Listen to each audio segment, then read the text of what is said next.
Happy Thursday. Oop. I had the pleasure of being on this author's podcast, and so I'm so excited to have her on mine.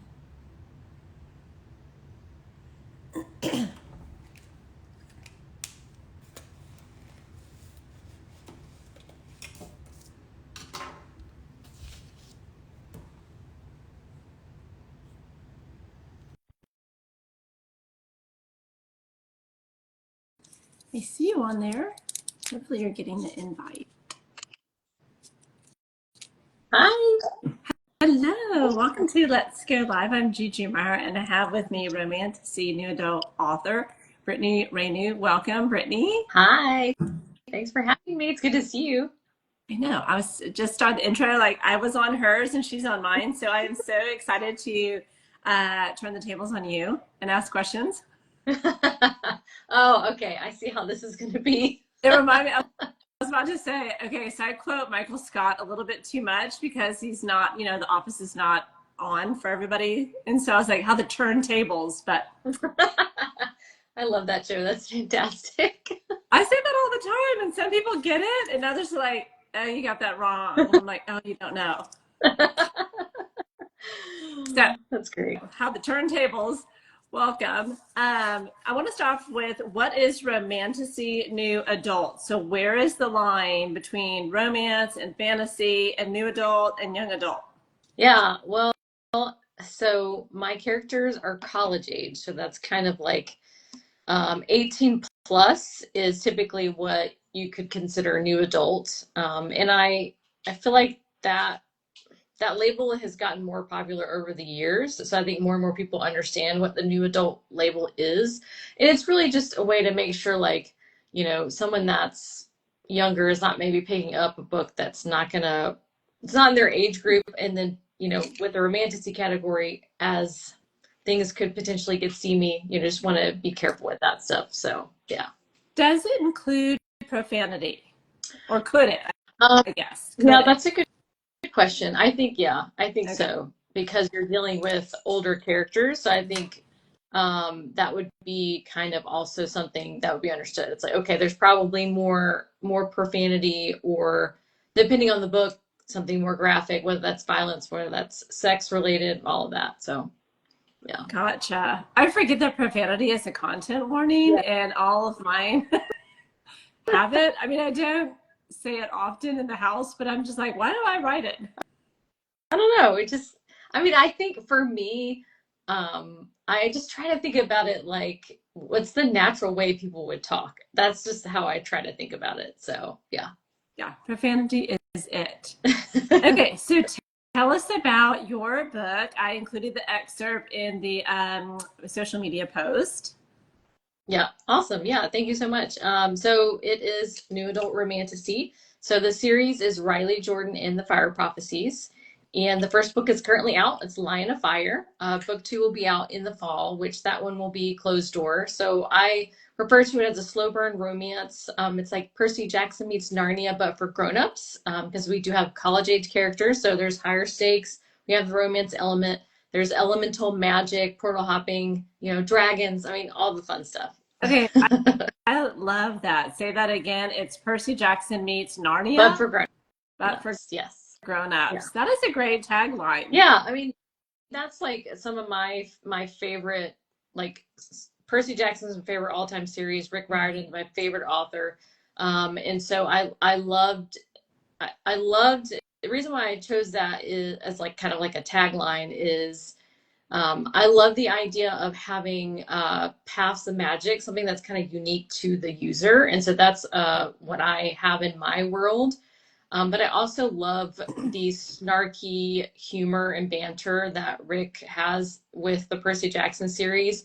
Mm-hmm. And humor I love to laugh. It is my all-time favorite thing. My husband makes me laugh all the time. So like for me, that was really important to me. Even though there's dark elements, there's a dark prophecy in my book, having humor laced throughout there it was a must for me. Because I just, like I said, I love to laugh. So. Okay, one that's super cute about hubby being the one that makes you laugh the most. Yeah. We make each other laugh, which I think is really fun. So I love that. I love when there's like inside jokes that only you two get, and people are like, "What are they talking about?" That's when that's when you have true emotional intimacy, in my yeah, opinion. yes. And I mean, we've been together for like almost 18 years, so we should at this point have some inside Oh, jokes. girl, and you're still laughing and like each other? Oh That's yeah. not always a given. Yeah, I say that he's like my real life fated mate. So Oh, okay, y'all are too cute now. yeah. Okay, so explain to us this story. No spoilers, but just is it one character across a trilogy, or are there different characters that are the main per book? Yeah, so the first book is one point of view. So you do get Riley Jordan as the main character. You get his point of view in the first book, but it is a cast of characters. So you're really going to go on the journey with Riley, his best friends. And Emma Clark is the poor human girl that gets wrapped up into a world of monsters and magic. And I'm very excited. Book two, you're going to get her point of view as well. So super excited about that. You're going to learn more about her. So like the general premise is Riley Jordan, it's his last year of college, and every wizard by his age is supposed to have figured out his special gift of magic, the gift that he's been gifted with to protect all of humankind. Humans don't know wizards exist, but they were created to protect humankind. Okay. Well, he has a little happenstance and meets Emma by accident, and then he has a dark vision that shows a dark wizard trying to destroy all humans, and he finds himself and Emma, this girl he just met, at the center of this dark vision. And all these inciting incidents. The little blurb that I gave you was that piece with the ghosts in the graveyard. That's how he gets the vision. And like I said, he goes on a wild journey with his best friend to try to figure out who's behind it and why is Emma involved. So I love the premise. Is Emma's book two a continuation? Does hers pick up, or is it the first book, some like a retelling in her opinion, in her POV? No, it is. So you're going to have both Riley and Emma, both of their, it's going to be a dual POV in book two. So you are picking up you're carrying on with the story from where you left off in book one. Yeah. Gotcha. I love single POVs. It's not as common. I have a series in single, and then I went to dual because let's be honest, everybody wants to be in the guy's head, especially females. Yes, yes. So, what Yeah, I made mean, you switch from single to dual in the same trilogy? sorry, say that again. What made you switch from single to dual POV in the same series or trilogy? Yeah. When I first started writing book two, I immediately just went back into Riley's point of view. And as I got into it, I was like, gosh, I could just feel Emma like calling to me, and like she had a lot to say. And as I just started playing with it, I was like, okay, it makes way more sense to see both of their journeys and how they kind of start to come together in book two by having both of their points of view. So that's kind of how that came about. But like I said, once that happened, it was like off to the races. She was so like clear to me with her voice. So I'm so glad I did that. Oh, okay, that's going to be my next question because when you're writing single and then you have to, as an author and writer, and we know it all, right? We know the whole story, but then having to switch to where you're in two heads instead of Yeah. one, but still keep the secrets. A lot of authors have a tough time with that. And you're like, it was easy peasy. Yeah, I like to say, I feel like, you have to trust the process. The characters are going to tell you where you need to go. Mm-hmm. So that's kind of like how, I just felt like I was channeling Riley, channeling Emma, and just, kind of just trusting that process. But I mean, I'm also a really organized person. So like I'm big on outlining, I follow like a very linear path. Like I'm writing from page one to the end. I don't jump around. It's just like a very clear path from start to finish. So that's my process. Uh, do you write every single day then? I do now. I didn't used to. I would say, so for me, there was a big gap when I started writing book two because I actually finished Line of Fire in 2013 and Oh. didn't do anything with it for 10 years. It came out in the fall of 2023. So I had started writing book 2 in like end of 2022, early 23 before book 1 came out. So it it's a lot to jump back into that world, of course. But I think I learned very quickly that I needed to write every day. Otherwise, it's like that creativity just like doesn't come, you know? So that was my learning curve with the second book, was like, you gotta get in there, gotta keep writing. Like, even if it's like only 15 minutes, like you just gotta get yourself into that world as much as possible. And sometimes when you take breaks, you lose the flow. Yeah. And you're just like, okay, what happened? What did they say? You know, and it takes you, if you ever did jump rope when you're a kid or double dutch, you got to get like the rhythm of the ropes. And I feel that's like writing. You got to get like the rhythm of where they were going in the tone to jump back in. 100%. And I think even with like, if you're having a hard time with a section, you're trying to write a scene, and it's like really not coming to you, I think taking a break and just kind of letting your mind like wander for a couple hours and then coming back to it, you'll find that unlocks stuff. So I think even that is an important way to like get back into the flow. Take a little mini break and then go back to it. So that's a good tip. On the 2013 version, was it the same as what you put out in 2023? The ending was completely different. Oh, okay. So you took it, rewrote sections. Obviously, you read it all the way through to see if that's still the story you want to tell. Yeah. I would say like, as far as there was some changes to characters, like just kind of attributes and things, and like some of those little tweaks that I made, and then of course just going through, editing it, making it better. But the main thing was I changed the whole ending, because it was nagging at me. I was like, this is not the way this needs to end. And I mean, there's a lot of, we could go into all the details, you know, there's a lot of fear there of why I didn't put it out, you know, didn't publish it for 10 years, all that stuff. But I think also there was a feeling of like, it was so daunting because I knew it needed work, and I was like scared to undertake that. So it was a very proud moment when I finally got back into it, redid all that, you know, all that character work, redid the ending. I was like, okay, this is it. This was how it was supposed to be. But it took me a while to get there. Okay, but that is a legitimate concern. I talk to authors, you know, every week on here. And some are like, I've written ever since I was in college or high school. I've never stopped. Other people have like, I've written it similar to you, and then I put it aside because life and kids and, you know, husbands and stuff. Other people have like, I didn't start until later in life. And so what made you, after 10 years, or maybe not even quite 10, decide like, okay, it's not so daunting, I'm going to go through it? Because that whole process, though, to take something you wrote and bring it up to your standards today, that is a lot of overwhelming tasks. Yes, it really is. So why then? Why now? Yeah, that's a good question. I have a real estate business. That's my day job. I've been working with a business coach since 2019. And so he's amazing. I include him in my acknowledgments, because like, there's no way that I would be doing what I'm doing now if it weren't for his encouragement. But that was part of it. Like he knew, you know, he knew my passion for writing. He knew about the book, and he was like, you know, you talk about like, this is something you're passionate about, like just throw out all of the, like, it doesn't matter whether you publish it or not. Like you need to get back to writing. And so he encouraged me to do that. And, you know, honestly, I want to say partly too, it's COVID. So that was when COVID hit, and it kind of has everyone like questioning all their life choices at that point, you know? So yeah.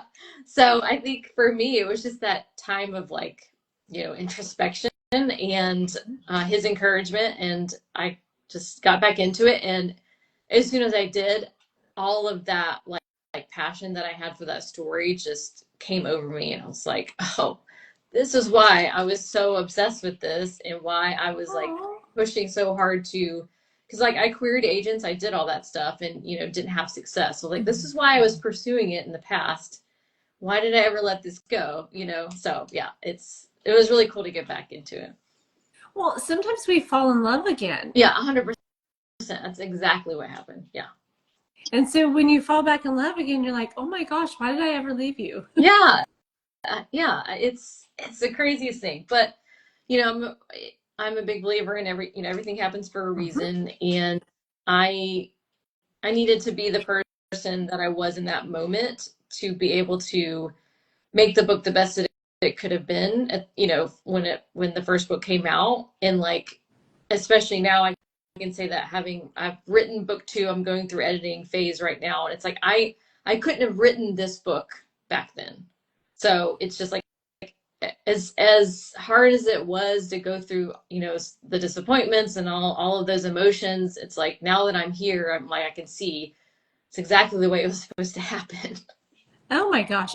I love that because we always want, most everybody wants their goals now, right? We're an instant gratification society. Oh yeah. But you just got done saying, like, hey, I wasn't the right person. I had to become this version of me in order to be the author of that. Yeah. That's Yeah. And a powerful statement. it's hard to, I mean, it's hard to know that in the moment. Probably maybe even impossible. I don't know. It's the whole hindsight's 2020 thing, but Yeah. gosh, I mean, yeah. Now that I can look back and see that clearly now, and I'm so grateful that it happened the way it did. Yeah. So this business coach, is he for the real estate or is he more like a life coach? Because you said I wasn't an author, but this Yeah. kept coming up. Yeah. I mean, he's a general business coach, so he wasn't like specific only to real estate. And I wouldn't say life coach because he's like really big on like, okay, what's strategy, like, kind of all that stuff. So I needed accountability, and I needed someone to help me with my mindset. I had so many limiting beliefs and imposter syndrome, and I was dealing with that in my business. And it's like, by being able to work through that stuff, it helped me overcome that so that I could pursue writing again and eventually publish. And that's kind of where I go back to, like, I couldn't have ever published, and how, what I've done the past couple of years, I couldn't have done this if I hadn't have grown as a person. And that all came from me doing that inner work. I mean, the mindset work, it's challenging, but it's so rewarding if you keep at it. I love shadow work, but you're right. You don't know a limiting belief until you have all this resistance and you're thinking like, where's this come from? Like I don't, and it's usually not like a conscious decision we make at the age we're at. Yeah. It's something from like long ago you didn't even know is still impacting you and you're like, what is this? Yeah. Well, so to add another layer to that is when you start doing deep character development work for your characters, which I'm having to do with book two, I'm like, oh, this is like a therapy session. Like, oh my goodness, we're taking it to a whole other level here. You're like, this is cathartic. I didn't know that. Yes, it definitely is. I get it. I've written myself, I've written my friends, I've written my family in, and I'm like, y'all don't read this certain book because that may be you. That's funny. But we draw from what we know. And Yeah. so when we have, and imposter syndrome is very common, but when we have any kind of like internal conflicts or limiting beliefs, they do come out in our writing. I don't know how they could not. It Yeah. makes your stories richer, deeper, more authentic to me.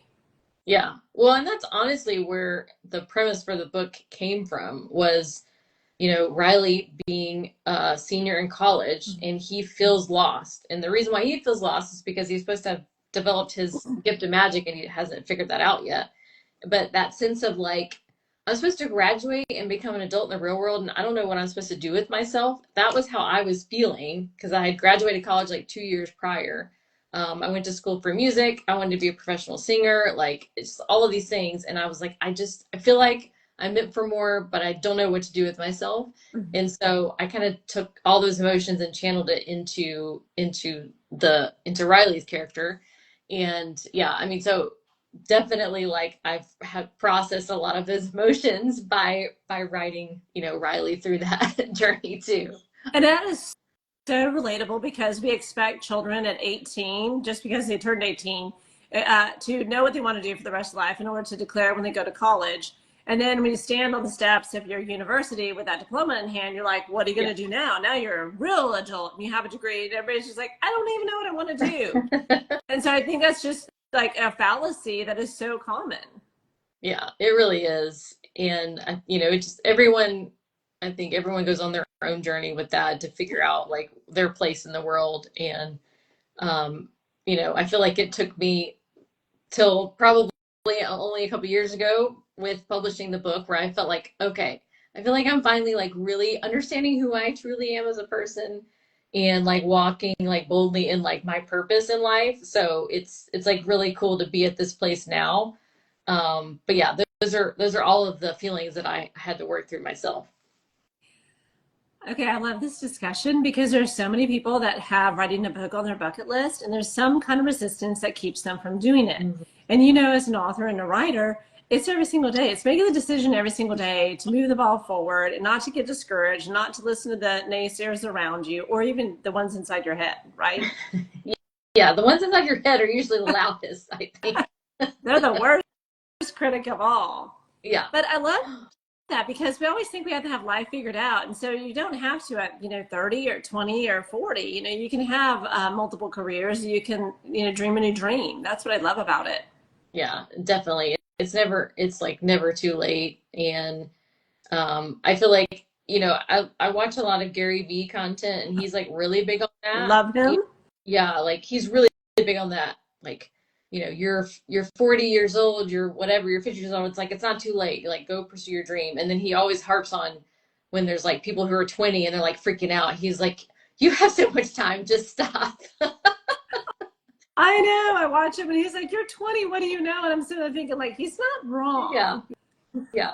But like it's, when you're 20, you do feel like, like I've got to figure all this out. Like you just feel that pressure and you really don't. You've got lots of time to figure it all out. It's all that societal pressure, right? What are you going to do at 18? What are you going to do at 22? You're going to go to grad school. You're going to get out into, the business world, that kind of thing. And so it's so true. It's like sometimes you don't know at 22, or when you're in your 20s, you just don't know. You have to experience life a little bit. And then it's so funny. The paradox is they're like, oh, I think I'm too young. And then the old people think we're too old. And then you're just like, when does it ever get done? I mean, too young or too old, never in the right spot.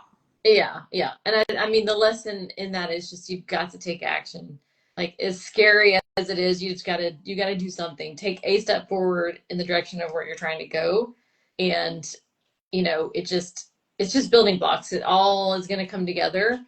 And what you said this earlier, like instant gratification, I mean, that's kind of part of our society. So like Yeah. just remembering just like stay patient. It's not gonna happen overnight, but as long as you keep moving forward, you're gonna be moving in the direction you want to go. I think the most inspiring thing to me is Martha Stewart started her company at 50. Oh, I don't think I knew that. Yeah, her catering company she launched like after a divorce, 50 years old, and now look at her. Like she's doing everything with Snoop Dogg. So you're like, come on. I mean, Yes, if you're hanging out, if you're on like a first name basis with Snoop Dogg, I guess you've made it in yeah. life. Like had her brand, went under, lost her company, went to Yeah, prison, back. I mean, I was like, she's the ultimate comeback kid. And so she's like 84, hanging out, doing doing stuff with him and stuff. So it's crazy. that's crazy. No, I didn't know that. That's So you're in book two. It's coming out in the fall, and it's in editing. So did you find that it was easier to write this with both of them? It went faster. Just the whole process, was it easier? um, it definitely went faster because I wrote it in like a year and a half, whereas it took me like 4 or 5 years with the first one. So I would say easier in that perspective and just like my discipline and just, how I've grown as a person for sure. I think like the character development side of it's been hard, like just because that's something that I didn't dive into with the first book. So that's been a learning curve of just like really diving into, what is the core misbelief that Riley has and how does that color his world and his core wound and just like because that's like if you understand your characters to that depth, you're going to be able to, you know, you're going to be able to have the readers really relate to them and like invest emotionally and on top of your plot that's going to like continue to drive the story forward. So that's something that has been a challenge for me with this book, but it's been really cool to learn. And I'm excited to like continue to make these edits to just improve all of that and, deliver like the best book that I possibly can to everyone. So You had talked, I was compared to where it's like a court reporter, right? So we just sit and dictate what our characters do and say. Yeah. And you had said something similar earlier. But do you find that even though you can do a character development and you have like, yeah, the mortal wound and their emotional arc, sometimes that they tell you, they uncover things that you did not know through the writing process? Oh yeah, yeah, yeah. Absolutely. I mean, it really do feel like we are like channeling our characters through us. Like we're just kind of the vessel for the story. So absolutely they're telling you stuff. You're like, oh, that's why. Or like it's cool when you realize like this parallel that you didn't intend for, but there it is because, that's just the way the characters told you where to go. Yeah, it's really cool to see how everything just kind of ends up like weaving together and it all just works. You had said earlier that you outline. So do you follow that outline strictly, or is it kind of like a general guideline because at some point your characters just take over the story? Yeah, I think for me it's more of like the story beats, like the Yeah. big things that I know that we need to get to. Mhm. So it kind of starts that way, and then I'll fill in a bunch of details on an outline, and I will continue to reference that, but it's really those little middle parts, the details that weave between like those big plot points that I feel like the characters really do like, okay, tell me where to go. I mean, with writing book two, I mean, there's two newish characters that kind of came about that I was like, oh, like they just were like, hey, I'm gonna be in this story. I was like, okay, apparently this is what we're Hey, doing. y'all. Okay. Okay. Yeah. So how does that work though? Do you do it through the rewrites that you're trying to smooth them over? Do they get added during the actual first draft? Yeah, I mean that's my style is I'm just writing, it's linear. So I'm just kind of like it's all coming through the first draft, and I use the edits to really go back and make sure I'm filling holes and, of course, improving writing and all that kind of stuff. But yeah, I'm not like adding a brand new character after the fact. Or at least, I mean, I can't imagine doing that differently. I mean, maybe that would be different with the next book, but that's how I wrote the first two. So, but I just kind of reference the outline here and there, so I'm kind of making sure I'm kind of staying on track with that. But it's kind of, no, it's just kind of all up here too. I'm very similar to you. I have to write like very linear, A to B, B to C, etc. I can't do any kind of like starburst to write a scene and then go Yeah, back. I'm also similar to you where the first draft, everything has to be in it. And then we go in and fix all the consistencies, pacing, plot holes, etc. But it is fascinating. There are many, many writers that will go in and add characters in their rewrites. And I find it fascinating. I'm like, how in the world do you do that? Because I feel like the first draft is telling me the story. And now that I know the story, then I can go in and finesse it. yeah. I can't go in and start adding new people because then I'm like, that's not the first, that goes in the first draft process. I totally, yeah. I'm like, it's funny how like you do something one way and you can't imagine how the person does it differently. I mean, that's definitely how I feel. It's like, I can't imagine like someone, when they say you're the pantser or plotter, you know, people who are like pantsers, I'm like, that gives me so much anxiety. I can't do that. I'm 100% pantser. You I are. do. I am. I do. That's I have like the. interesting. Like the way you're describing like being so like linear. That's interesting that you're a pantser. Okay. Yeah, I've tried to do better. I have a developmental editor, and I'm like, girl, this is the series I'm going to outline. I swear for God. And she's like, yeah, yeah, yeah, yeah. It doesn't happen. So, but I think it's the point is though is when you are a writer before you publish, you have to understand what kind of a writer you are and what your methodology is. Do you write at night? Do you write at morning? Do you need to write every single day? Do you do better in sprints? Do you like to have multiple drafts? The first draft is like basic details. The second draft is adding dialogue. You know Yeah, what I mean?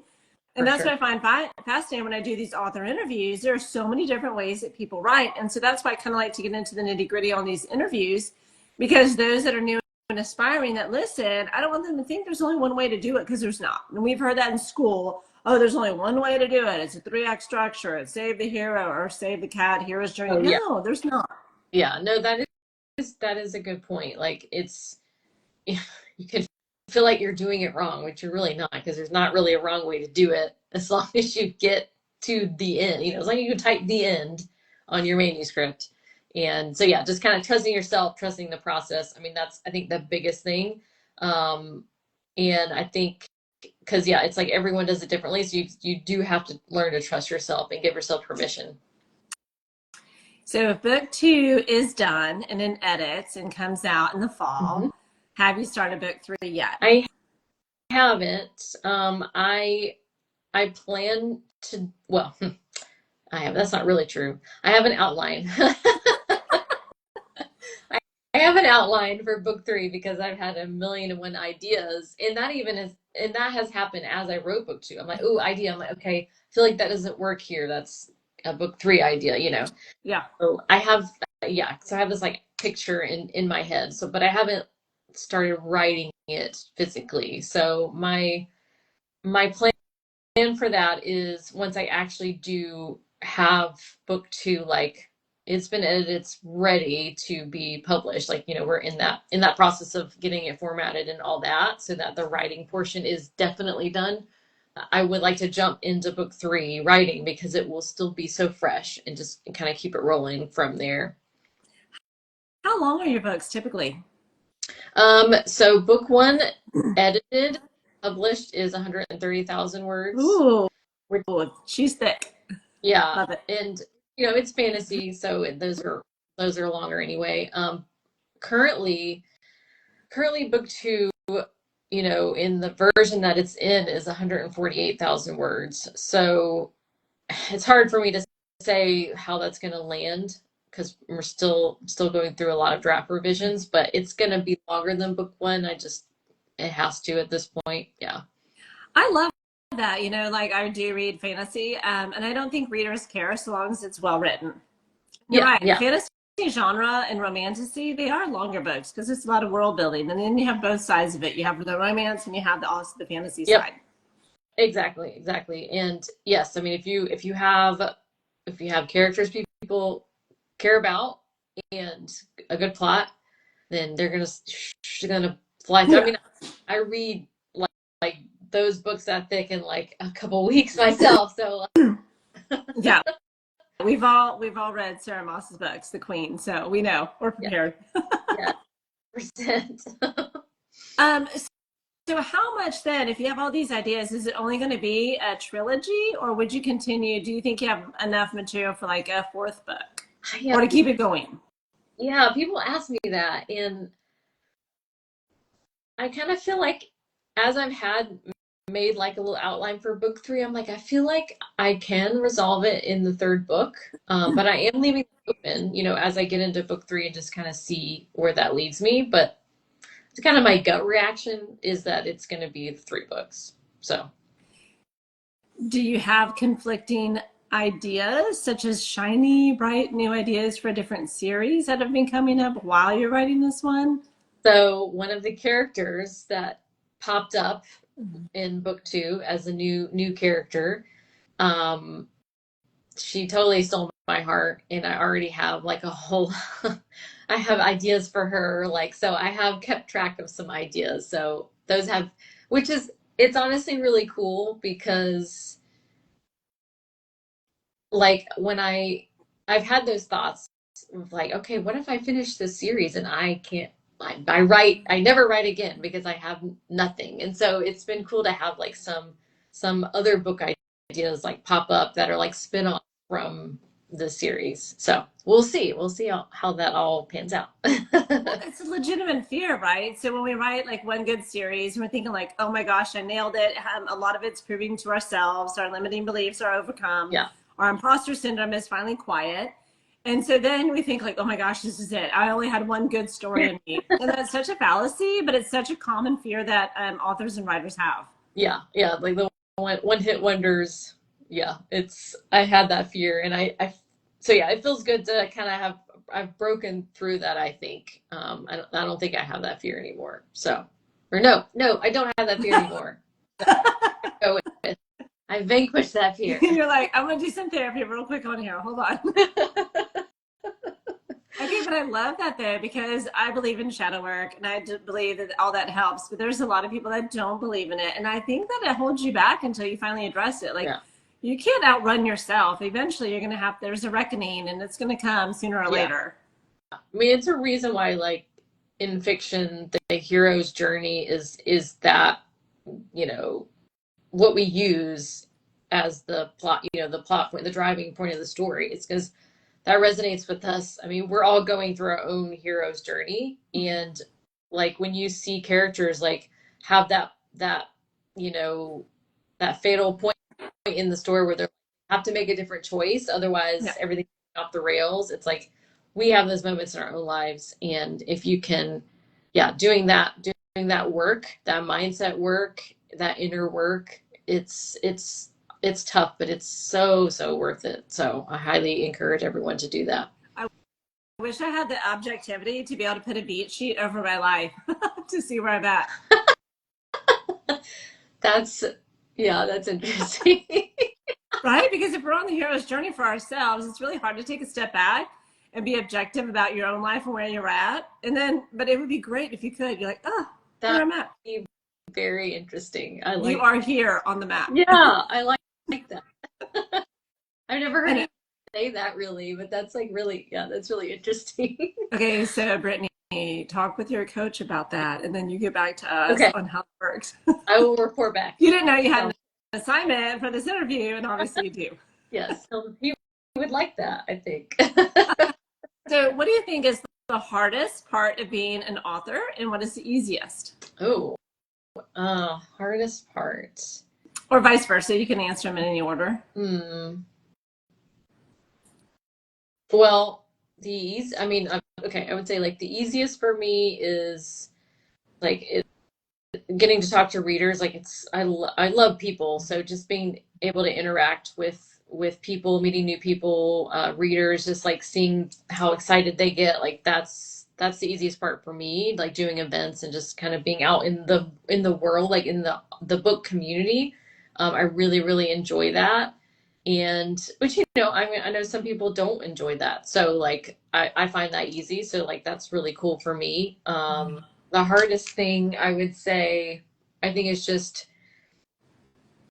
being like being really disciplined with time and making sure, because I think it's so easy to let life take over, whether that's like I have a day job, so like whether my other you know, responsibilities take over, and so just kind of like being really structured with that time to make sure you're being creative, you're writing, making content. I mean, well, content's a whole nother thing. I mean, that's probably a lot of people would say would be the hardest part is making content, which I enjoy. I enjoy making content because it's creative to me, but the time it takes to do so.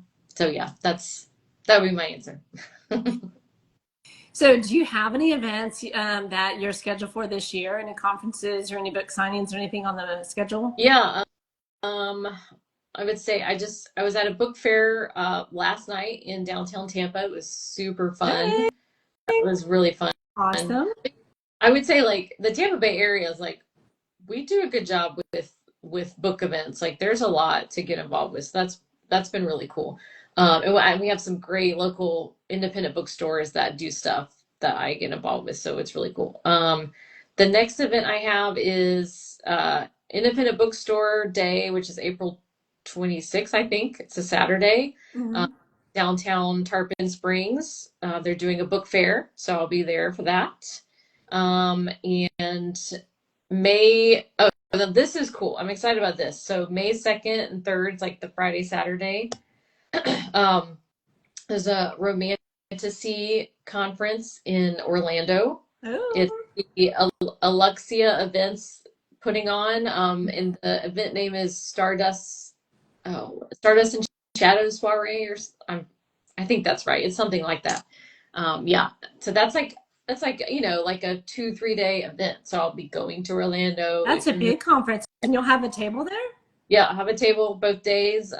Friday, Saturday, they have like the market, and then there's an event Friday night. there's a ball Saturday, like, so this is like a, this is Yeah. fantasy. So Yeah. all the things, I don't think I'm going to the ball Saturday, at least not at this point, but yeah. So I'm excited about that. That'll be really, really cool.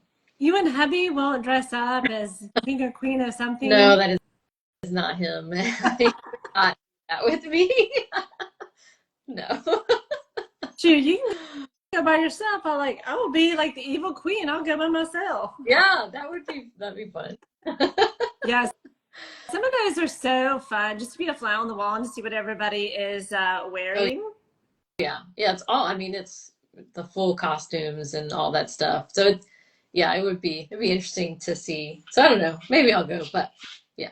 Yeah, I think you should. People are so creative, and just to meet new people and just, the outfits are amazing. I'm Yeah. not one of those creative people. I am, when I've gone to Mardi Gras ball, because Mardi Gras, is kind of big in, well, Louisiana, but mainly there's some in Texas, and I've been to some of those Mardi Gras balls. I'm from Mobile, Alabama originally, right? I do. Okay. Yes. So Mardi Gras all the way. Yes, you know exactly what I'm talking about. I Yeah. mean, listen, Louisiana owns it, and then all of us other states just borrow it a little bit. That's what I feel. But I've been to those. I mean, I'll come out. I have a friend who knows how to do all these kind of events. She dresses me, and then I'll go, and I look like frumpy dumpy because of my comfort zone. And then other people like fantastic. So I would imagine it's similar to that when you go to these balls, book balls. Yeah. It's a sure. So yeah, maybe I'll go to one day. I'm hoping the big Romantasy con, like they had the one in LA and they have one in Orlando in October. I'm hoping to get, I'd love to go to that. I haven't, I know I don't even know if they've made all their decisions with attending authors or not, but I applied for that. That would be super cool. That'd be I'm big gonna, time. sorry, I said it again. That's big Yeah, time. yeah, that would be a really big event. I'm gonna be back at Tampa Bay Comic Con in August. I did that for the first time last year.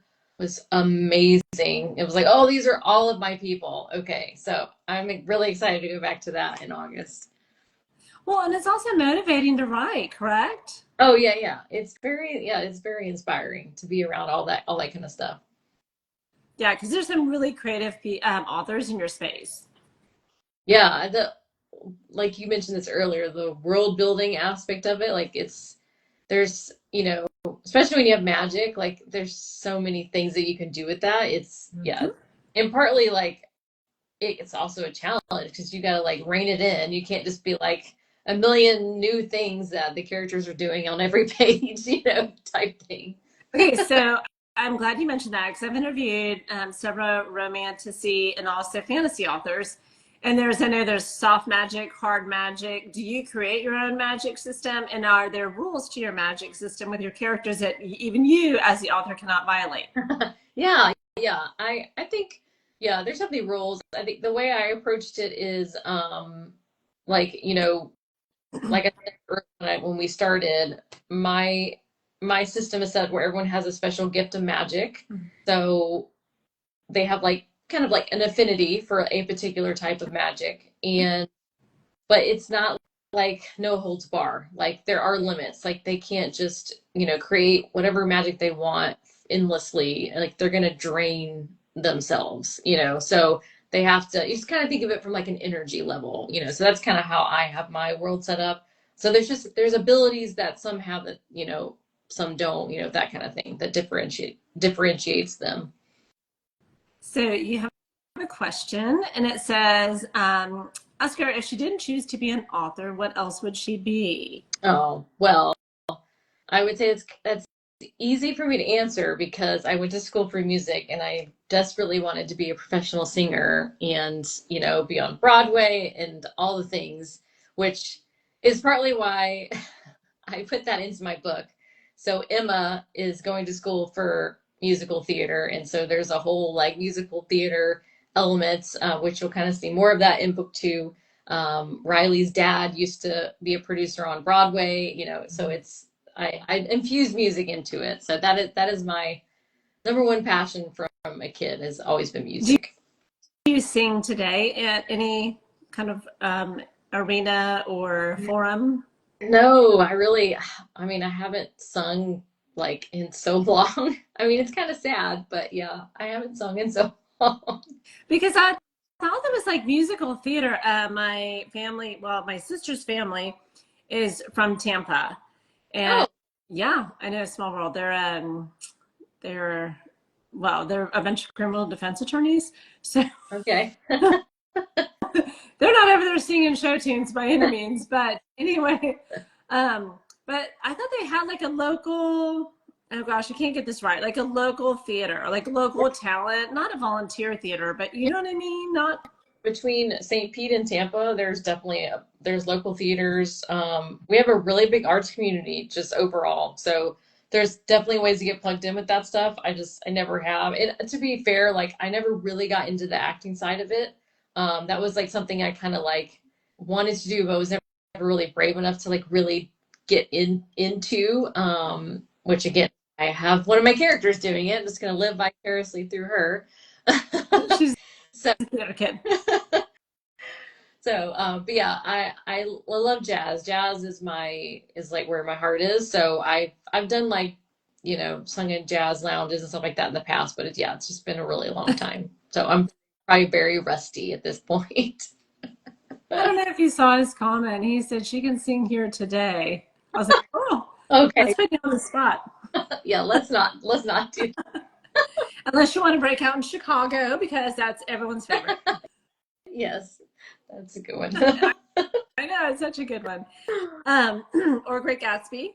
Yeah, It's, you know, it's a good one yeah. too. I'm going to see that. Ballet. The ballet Me too. in Girl, when? When's it coming to you? April, like April 8th or 9th or something like that. Early April, yeah. Saturday. You're going I'm Saturday? going Oh, Saturday. I'm okay. so excited. Well, tell me if you like it so I can I be more. will because they only do it for 2 nights and we're like second row from the stage, so maybe like way too close. I don't, I can't see it because you're too close. yeah, that's true. I have no, my friends put it together, go with a few girlfriends, so I didn't get the ticket. I have no idea where we're sitting, but Yeah, there's a sweet spot in there in the theater, and I can't remember for the big theater or the little one. So I don't know. We'll see, but I'll let you know as soon as I go. So I'll be on okay, there Sunday DMing you. cool. Let's switch gears and talk a little bit about your podcast because I want to be able to promote that. Tell everybody the name of Yes. it. So it's called Be Your Own Hero. That was my idea with that was, as I've already shared, I've been through a lot to get to this point, overcome a lot of limiting beliefs and all that fun stuff. And I love to encourage other people to do the same. And my philosophy is it's like, no one's coming to save you. You've got to become the hero of your own story to be able to pursue your dreams. And I think I feel like I've heard Reese Witherspoon say this quote before, but it's something to the effect of like, no one's gonna be as passionate about your dream as you are. Mm-hmm. So like you have to like, make it happen basically. So that's my philosophy. And so on the show, I talk about, stuff, my journey, and then I have other creatives and other authors on to like dive into their stories and hopefully encourage other people, which we have recorded your episode. So we will have you on there in the coming weeks or so. So yeah. I love that you say though that, and thank you for having me on. But I love that you say no one's coming to save you because I don't know when we cross over into realizing that it's somewhere in your adulthood journey. Because let's be honest, your parents are always there. Then you go to college, and there's still a Yeah. safety net. At some point, when you get out, Yeah. whether it be from like college all the way to I don't know when you're in your like 40s and 50s, we always think that there is someone coming to save Yeah. us, and there's not. Yeah. It's up to you. And that's one of the hardest realizations I think as an adult because there's no safety net when we've had a safety net for decades. Yeah. No, I really, that was something that I struggled with a lot as I was kind of going through my, journeying through those limiting Mm-hmm. beliefs. I was, now that I look back, I can see I was constantly waiting for someone to save me.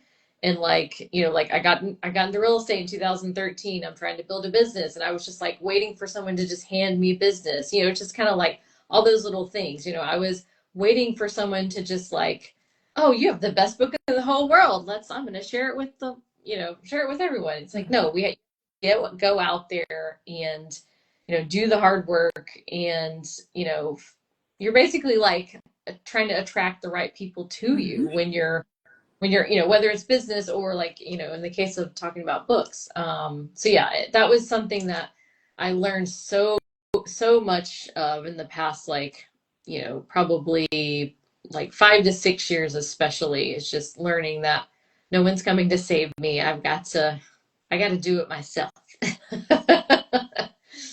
And and I know in my case, when I had that realization, I was like, dang, I wish I learned this earlier. Could Oh have saved yeah. myself so much grief and heartbreak Yeah. if I would have just been like, girl, bootstrap it. It's up to you to get it Yeah. done. Like, you can't look to anyone else. Yeah.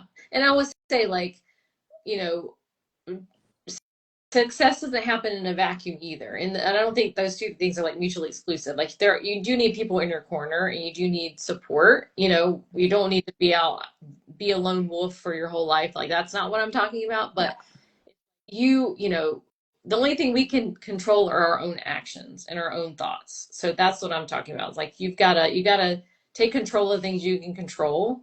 And, you know, it's all gonna start to, and then, you'll meet people that can, you'll build that community and you'll support each other. So Okay, I like that you make the distinction that it's not hyper independence.